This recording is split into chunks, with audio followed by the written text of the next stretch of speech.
De partout dans le monde, vous suivez votre tranche d'information sur le dernier club Motema Pembe des Saint-Pé News Info. Pour une première, la formation vert et blanc de la capitale a un seul canal d'information. On est allé voir le frère fondateur, Papa Tamba. Lui à son tour, à Bengi, Papa Mokonkole. On va dans le collège des cofondateurs. Ils ont dit oui, il faut que M. Charles Tamboué prenne la section football. Après beaucoup de discussions, les gens ont volé. Il y a quelqu'un qui a volé compte tenu, il y a tout ça qui a volé.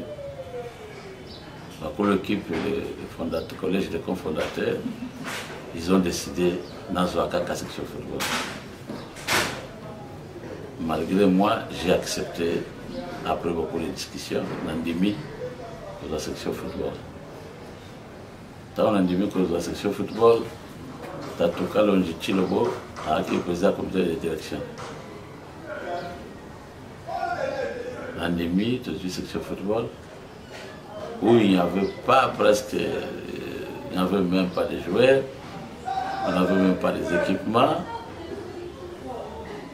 On s'est battu corps et âme. Bundi to Bundi, je veux équipe. Je suis en même temps contrat à l'entraîneur Magasuba. En demi Kozanabiso. Par mes relations, les amis de Bilombe, le président Mavambo à Bilombe, a accepté de me donner la jouer à Zaki Nabanga, et puis ça va jouer. Et va jouer pour former équipe. Donc l'équipe est en Banzango pendant à peu près 2 mois pour que je joue contre l'équipe, Bolingo et Kotante va jouer. Nous sommes arrivés à Kuna. La plupart déjà, parce qu'ils sont chance. Mais Bisso, compte tenu de l'amour, notre travail,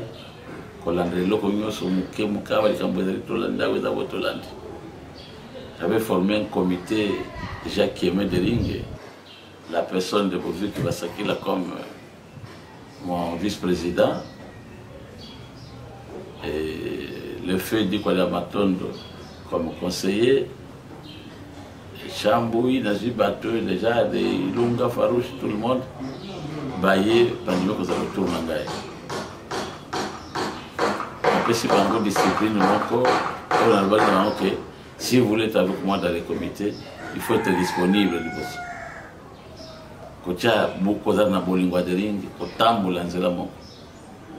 Et on avait même créé un état-major d'oxygène où on s'est trouvé chaque jour. Il y a le président Tambawa Kufuta. Mais là, pourvu que tu crées une ambiance entre les comités, c'était comme ça, chaque soir on s'est retrouvé. Dieu merci, on a commencé le championnat et pas la maison. Avec beaucoup de tâtonnements. Le petit championnat Moko qui est resté dans l'histoire de l'île, sans défaite. On a terminé la somme-là, on appelle l'IFKIN. Si signons sans défaite, en tout cas là pour le match de mon côté. On a eu 42 rencontres. Si les 42 rencontres, nous sommes pour mon côté, surtout pour les années. Un but partout, 0-0. Le reste des matchs, on faisait que gagner. On va dire que la Coupe d'Afrique. On a mis les Catalans comme d'habitude. Jusqu'à là où on pouvait. Centrafrique, où nous sommes qualifiés au tir au but. Je Sierra Leone. Je suis allé avec l'équipe là-bas, accompagné de mon vice-président Bovic. J'ai trouvé une équipe. On a trouvé des histoires là-bas, tentatives de corruption. Il faut chercher à corrompre même le président de l'équipe que j'étais. Ça n'a pas tenu, jusqu'à même à prendre les joueurs, aller dans la salle de classe. Bisogno sur la salle de classe pour moi, je maté, moi, avant, il faut. On le qu'est-ce qu'il y a présent dans la salle. Avant, quand il faut. Alors on a barré la route, je veux que la qualification. Et après ça, c'était difficile en demi-finale à Togo. On a joué avec une grande équipe, en vert et blanc aussi, à Gaza de Lomé. Et là, ça n'a pas été facile. Ça n'a pas été facile, on a gagné les matchs facilement chez nous. Arrivé là, c'était difficile. Au moins, on a un président, au moins, on a une photo, au moins, parce qu'on a un costume pour nous dans le stade. On a été toujours courageux, on avait toujours l'amour du club, jusqu'à arriver en finale. Comme en finale, personne n'ignore à Kinshasa, on avait fait DD. Je crois, ils peuvent lire les journaux de Feu Bosangayema. Après ce match-là, j'ai circulé le 24 combien de la ville de Kinshasa. Parler avec les supporters, les rassurer. Nous sommes en finale pour une fois, nous aurons aussi la coupe, quelles que soient les conditions, quels que soient les prix de la coupe. On a commencé à sensibiliser la masse. Et à l'époque, comme tout actif de Barumbu, j'habitais Barumbu. Et à Barumbu, j'ai dit aux gens, bon comment. Je ne suis pas Dieu, mais je sens que mon équipe, par rapport à l'équipe de Vetaki Nango, tout le monde est en la Liboso. En dehors de la course équipe, nous on a le football. On amènera la coupe. J'ai même parié avec les gens, j'ai dit, j'ai même ma tête à couper. J'ai parié avec beaucoup de gens. Et les gens ne croyaient pas. Théo Kende, on a pris des stratégies avec Tatuka Logé. Et là, je vais vous dire, il y a les gens qu'on ne peut pas oublier parce que les gens oublient facilement l'histoire. C'est mon face à Dieu, mon ministre des Sports. Il s'est investi, je vous dis, à 100%. Il a oublié qu'il était ministre, mais il a vu d'abord le ring comme le ringman. Il y a Papa Jonas Moukamba qui s'est investi dans Denguignos. Et à chaque fois, on se rencontrait, grand ringman, jusqu'à ce que nous sommes allés à Goma, qui est toujours un climat au Kenya. Et là, nous avons trouvé l'ancien DG de l'OFIDA, qui était encore directeur de l'OFUMA, qui a pris l'équipe en charge, location hôtel, Kodia Brou. C'est de cette occasion-là que j'ai connu mieux Antoine Moussangaya, parce qu'on l'a trouvé là-bas, il faisait tout. Qu'est-ce qu'il faut faire? Il était toujours disponible le temps qu'on a été à Goma. On a découvert qu'il était de Rimeni dans Momawa. Je crois qu'on est à Kenya, où tout était préparé, la stratégie. Il y a un hôtel, il va réserver à Kibiso. Il y a un hôtel qui nous avons appelé hôtel empoisonné par les gens. Et or, stratégie à Papa Jonas Moukamba, il amènera l'équipe SK, Moutouko Yebate, Batuakuna Yebate, dans Safari Parc Hôtel. Un des meilleurs hôtels de Kenya. Les joueurs accueillis, ils étaient vraiment à l'abri de tout. Et on a commencé les démarches. Et les jours qu'on pouvait jouer le match, on dit c'est pas ce jour-là parce qu'ils voulaient que tout la Bango, mon l'indépendance, la Bango, on va fêter la coupe de l'indépendance. Et or, c'est ainsi que qui kozwa kupewana na Kenya tena na Butu na Kinshasa pour présenter au Ringman. C'est la coupe du Kenya qui date aujourd'hui de 25 ans depuis qu'on a eu cette coupe-là.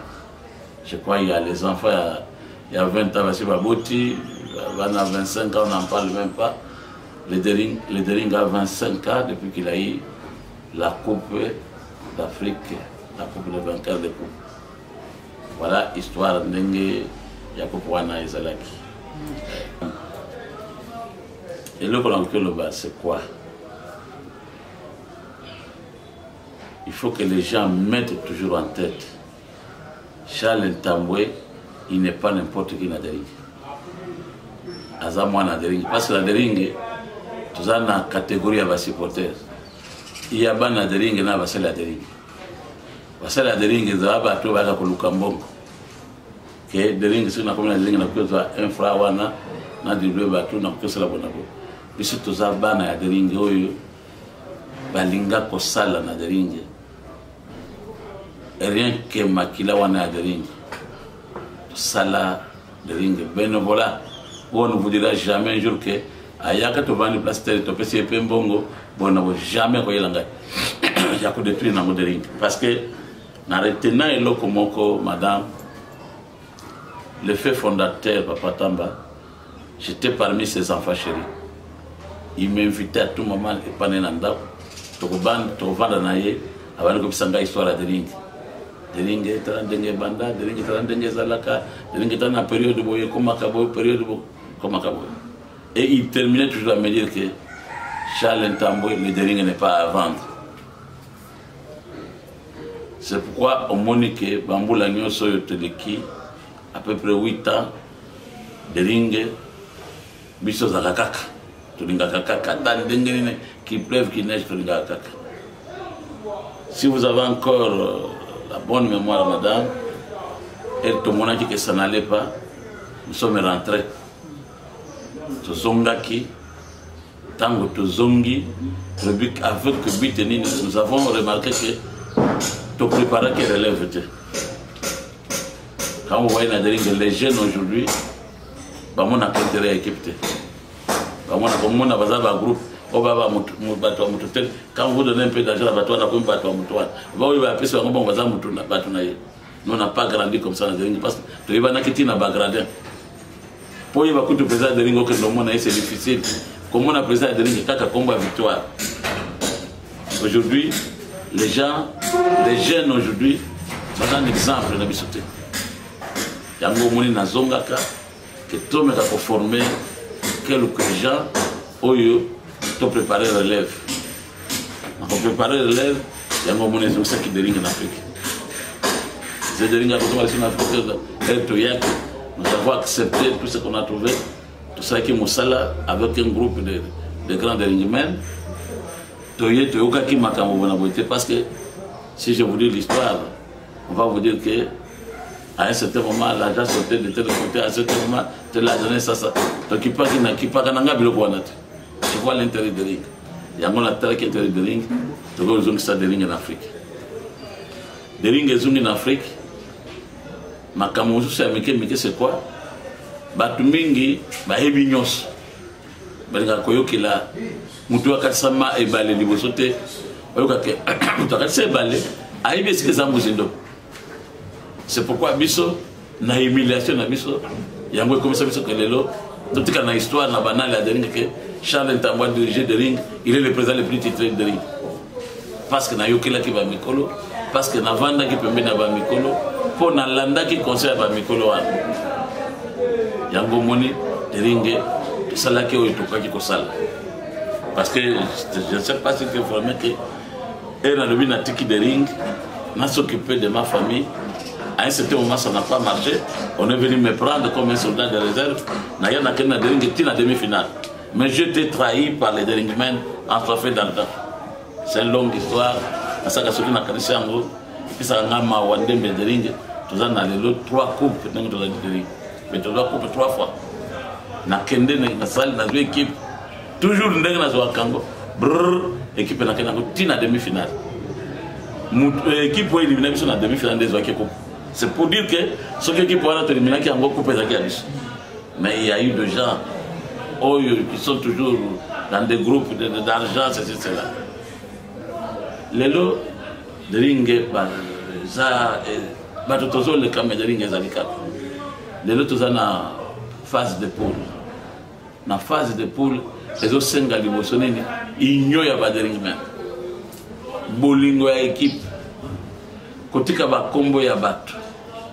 Comme on a monté tel autre, non. Côté là non intérêt à des ring. Parce que quand le ring est champion, on a mettre tout ça va champion. Mon supporter nous ça vient de ring à Kolova. Bis tout ça va champion, tout ça va champion. Comme nous, comme les autres clubs le font. Il y a les gens de l'eau. Na Mazembe, nous va battre naé. Ba ko battre que battre on les a tête, ils ont battre ya Mazembe.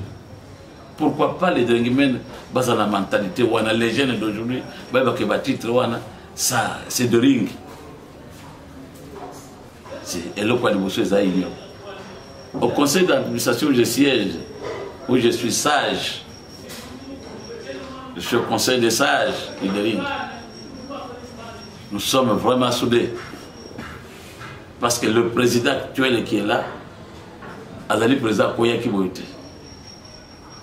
À mon adhering, Ayaki Asali, Brou période de mon quoi le bi, to gangele moi na tika na noté. C'est comme on a ce que l'État vendi à ça comprendre et le connaît ba kulut, et le connaît ba papa, et le connaît ba Beringmen ba Lukaka. Nous avons dit maintenant il peut être responsable. Le conseil a accepté de couper sa équipe pour une fois dans l'histoire de ring.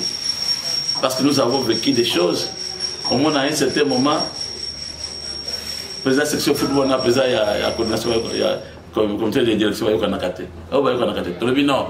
Cette fois-ci, pour l'unité du ring, le président de ring a proposé un comité pour éviter qu'il y ait les désordres là-bas, il y a les désordres de passé. C'est ainsi que l'actuel président Chimanga est venu avec un comité que nous avons discuté au niveau du conseil, parce que les gens croient qu'au conseil il n'y a pas de cadeau. Il n'y a pas de cadeau au conseil. Chacun exprime une position ailleurs. Tu poses que la question préalable vient dans le comité. Et dans le comité, il y a un tu as vu que il y a mais il y en aura 2 ou 3 personnes qui ont des autres. Ils vont peser lourd sur toi à un certain moment. Nous avons prévu ça au comité de coordination. Nous avons dit que tel, nous ne sommes pas sûrs que Bakolanda Lokolonayo, compte tenu de leur vie sociale, compte tenu de leur moralité, peut-être ça peut amener un désordre au niveau du comité. Le président a garanti le conseil d'administration que prenez-moi au sérieux, ce sont des amis que je me suis choisi, donc on a bien. Pour nous au conseil, on a pris acte. Et le président se bat comme un lion dans la forêt pour que l'équipe marche. Nous l'appuyons. Moralement, physiquement, nous sommes avec lui. Tout en aïe, parce que de l'homme tout le monde qui a non. Tout ça de ring que chaque année il faut changer ma comité, chaque année il faut changer. Non. Chimbangela, il a un mandat de 3 ans. Et dans son programme, j'étais très flatté parce qu'à l'époque, on était dans une équipe. Mais dans la bibliothèque, on a commis ma champion. Parce qu'il y a beaucoup de ringmen qui ne comprennent pas. La tête de l'équipe, il faut suivre son programme. Dans la bibliothèque, on a commis ma champion. Mais si ça arrivait, mais moi je crois dans 3 ans, il y a un mandat tout au long, il y a un mandat je serai champion. C'est un programme ambitieux, un bon programme pour un club de football. Et aujourd'hui, comme il avait dit que, écoutez, s'il arrivait, nous n'allons pas nous laisser faire. Voilà, l'équipe, depuis hier, toujours cette équipe en Afrique, l'équipe va passer au combo 16e rang. Aujourd'hui, nous sommes pris dans la 16e rang, comme une cap. La Coupe ça dit que l'équipe est combonine. Parce qu'aujourd'hui, l'équipe est dans la phase de groupe. Qu'est-ce que nous pouvons faire? Comme il avait dit que si ça arrivait. Et maintenant, nous avons les ambitions. Les ambitions viennent comment? L'homme blanc dit que l'appétit vient manger, il faut comprendre. Parce que nous pouvons voir, nous ne pouvons pas voir petit. Nous pouvons voir que grand. Nous avons les ambitions. Nani na ba phase de poule, dans le Kayango, tout marché. Et si quand tu commences la Kawa, on a besoin de faiblesse, tu occupes comme champion d'Afrique. Tu occupes comme champion d'Afrique. Parce que ça l'a repris dans l'équipe de mon côté, parce que dans la phase de comme équipe à monter les années. L'équipe de chez l'équipe de Yamonen. Mais gars, n'a-ba oyo. Il y a des autres. Gars, Naba Oyo, Bamouni de Ring et le la boutique et la banque. Là, nous n'allons pas nous laisser faire. Ça, je vous dis, sincèrement, le conseil d'administration a pris des mesures conséquentes pour poursuivre Moutounyoso à côté de ma Nanzere à Kederingue Beba, Alobake, Namokilo Bato, Bato Babanda de Ringue, Bazalite Ye Moutou Abanda de Ringue. Bato Babanda de Ringue, depuis 1936, Bakoufa, Batika, de Ringue. De Ringue qui pas Bassango. J'ai toujours retenu quand papa, le fait papa Tamba me disait que le père de la Kétine, avant que les maladies, il nous a appelés à Bengi à choisir les 7 cofondateurs. Abina Bangoelo Kotoseneze Loko Kitoko. Nakei, ce qui nous a embalé, que Nazonga, tu vas continuer. Ce qui a le que Nazonga te, Bolanda discipline, Oyo. À chaque fois qu'il y a un combat, Bote le Madebou, Bokozaka victorien dans combat. Et cette victoire-là, nous nous rappelons de cette victoire, il y a le papa, le père de la Kétine, Oyo fondateur de l'équipe, il y a un autre non, trop c'est trop. La jeunesse. Il faut quand même... Voyez, vous voulez quoi? On veut quoi dans la vie? Il faut savoir, il faut avoir des ambitions. Linginini. Linginini. Oye lelo, oye ka oye banalelo. Oye ka lelo le kachal ntamba doa ba kupa marque yos. Oye ka lelo le ka munkamba asala ba makamoso tobenga munkamba suki sana vila Kinshasa. Oye lelo olingo le ka bo fasa jema oyo atelema abosani kaza ministre azotelema do ganga pona deni. Non, ce n'est pas ça. Nous devons emboîter le pas. Il y a Baoyo Babanda, Oyo Tokutaki. Et à ce moment-là, on fera un nom dans le bien, pas un nom dans le mal. De partout dans le monde, vous suivez votre tranche d'information sur le club Motema Pembe des Saint-Pé News Info. Pour une première, la formation vert et blanc de la capitale.